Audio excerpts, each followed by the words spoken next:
ইয়াত আইতা আমাৰ আছে আইতা কেনেকুৱা এই দলঙৰ ব্যৱস্থা কেনেকুৱা কৰিব লাগে অকমান কৈ দিব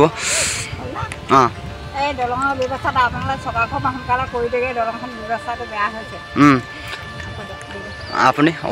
আপোনালোকৰ এই দলংখনৰ ব্যৱস্থাটো সোনকালে লওক মানুহ অহা যোৱা কৰিব পৰা নাই আৰু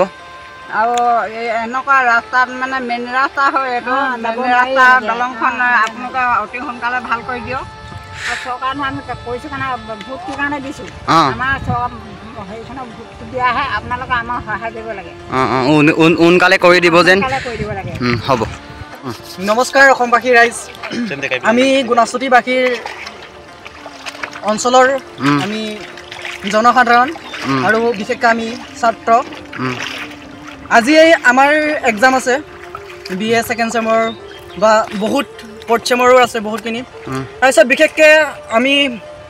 আজি আমাৰ গুণাচুতিৰ এইটো মাইংগাত কাটৰ দলং এইটো সম্পূৰ্ণভাৱে এতিয়া পানীত ডুব যাব এতিয়া কাইলৈতো আমি এইটো ৰাস্তাইদি অহা যোৱা কৰিব নোৱাৰিম আজি দেখিছে মোৰ এতিয়া ইউনিফৰ্ম মই বেগত ভৰাই লৈছোঁ তাৰপিছত ইমান বোকা পানী গতিকে বিশেষকৈ এই দলংখন আমাৰ মুখ্যমন্ত্ৰীয়ে হওক বা আমাৰ লখিমপুৰৰ সাংসদ ডাঙৰীয়াই হওক বা মানৱ ডাঙৰীয়া ছাৰ সকলেও হওক অতি সোনকালে আমাৰ এইটো দলংটো নিৰ্মাণ কৰাৰ ব্যৱস্থাটো কৰি দিব লাগে তাৰ আহ্বান জনাইছোঁ আমি গুণাচুতিবাসীৰ হৈ ধন্যবাদ নমস্কাৰ অসমবাসী ৰাইজ মই আজি উপস্থিত আছোঁ এই আমাৰ গুণাসুতি কাঠৰ দলংখনৰ অৱস্থা চাওক এইটো চাওক এই গুণাসুতি কাঠৰ দলংখন এবছৰমান হ'ল এই ভাঙাৰ পাছত 2024 চন ডিচেম্বৰ মাহত কৰি দিয়া সিদ্ধান্ত আছিলে এতিয়ালৈকে কৰি দিয়া নাই গতিকে চৰকাৰক অনুৰোধ অসমৰ মুখ্যমন্ত্ৰী ডক্টৰ হিমন্ত বিশ্ব শৰ্মা ডাঙৰীয়া শিক্ষামন্ত্ৰী ডক্টৰ ৰণোজ পেগু ডাঙৰীয়া লখিমপুৰ সাংসদ প্ৰধান বৰুৱা ছাৰ মানৱ ডেকা ছাৰ এই দলংখনৰ অৱস্থা আজি বহুত বেয়া হৈছে ৰাইজে বহুত কষ্ট পাইছে বহুত অসুবিধা আজি বহুতখিনি আমাৰ মিৰিজুৰি কলেজ গুণাসুতি হাইস্কুল মিৰিজুৰি হাইস্কুল ছাত্ৰ ছাত্ৰী বহুতখিনি আজি কম হ'লেও 100জনমান ষ্টুডেণ্ট আজি এই দলংখনৰ অৱস্থা চাই উভতি যাবলগীয়া হৈছেগৈ গতিকে সেই দলংখন সোনকালে কৰি দিয়ক আমি বহুত অসুবিধা পাইছোঁ আৰু অকণ পাছত আৰু আধা ঘণ্টাৰ পাছত এই দলংখন ডুবিব আৰু আধা ঘণ্টাৰ পাছত এই দলংখন ডুবাৰ লগে লগে আমি ইপাৰলৈকো যাব নোৱাৰি ইপাৰলৈও ইপাৰলৈ যাব নোৱাৰিম গতিকে সোনকালে কৰি দিয়ক আমি বহুত ভাল পাম গতিকে চাওক এই যিটো নদীখন চাওক কেনেকৈ বৈ আছে গতিকে দলংখন সোনকালে কৰি দিয়ক ধন্যবাদ ইমানতে কৈছোঁ বাহিৰে চাওক বাহিৰে এই দলংখনো এইটো ডুবিব হৈছে গতিকে অসমবাসী ৰাইজ আৰু অসমৰ আমাৰ সকলোৱে শ্ৰদ্ধাৰ অসমৰ মুখ্যমন্ত্ৰী ডক্টৰ হিমন্ত বিশ্ব শৰ্মা ডাঙৰীয়া শিক্ষামন্ত্ৰী ডক্টৰ ৰণোজ পেগু ডাঙৰীয়া আৰু লখিমপুৰ সাংসদ প্ৰধান বৰুৱা ছাৰ MLA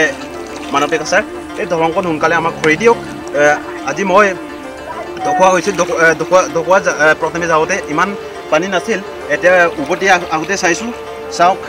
এই দলংখন চাওক কিমান ডুবিলে আৰু 1 ঘণ্টামান পাছত পূৰা দলংখন লৈ যাব সেই মেটেকাবিলাক চাওক গতিকে মই কৈছোঁ চাওক মই কি অৱস্থাত আছোঁ চাওক মোৰ লম্পেন চব মোৰ শ্বাৰ্ট মোৰ তিতি হ'ল গতিকে মই আৰু পুনৰবাৰ মই বিশেষ অনুৰোধ জনাইছোঁ এইটো দলংখন সোনকালে কৰি দিয়ক চাওক এই দলংখন কেনেকৈ ভাঙি আছে এই দলংখন পানী কেনেকৈ ডাঙৰ আছে থেংক ইউ মই কৰি দিম বুলি আশা ৰাখিছোঁ আৰু কৰি দিব আপোনালোকৰ মৰম চেনেহ ৰাইজ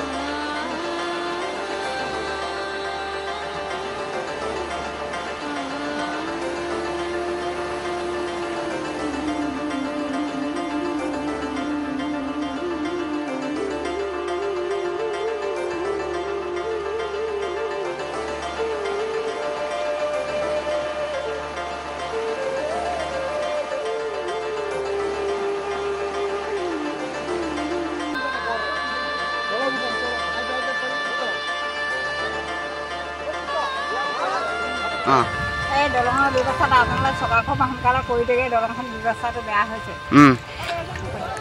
আপুনি হেল্ল' আপোনালোকৰ এই দলংখনৰ ব্যৱস্থাটো সোনকালে লওক মানুহ অহা যোৱা কৰিব পৰা নাই আৰু এই এনেকুৱা ৰাস্তাত মানে মেইন ৰাস্তা হয় এইটো মেইন ৰাস্তা দলংখন আপোনালোকে অতি সোনকালে ভাল কৰি দিয়ক চৰকাৰক আমি কৈছোঁ কাৰণে ভোটটোৰ কাৰণে দিছোঁ আমাৰ হেৰিখনৰ ভোটটো দিয়াহে আপোনালোকে আমাক সহায় দিব লাগে সোনকালে কৰি দিব যেন কৰি দিব লাগে হ'ব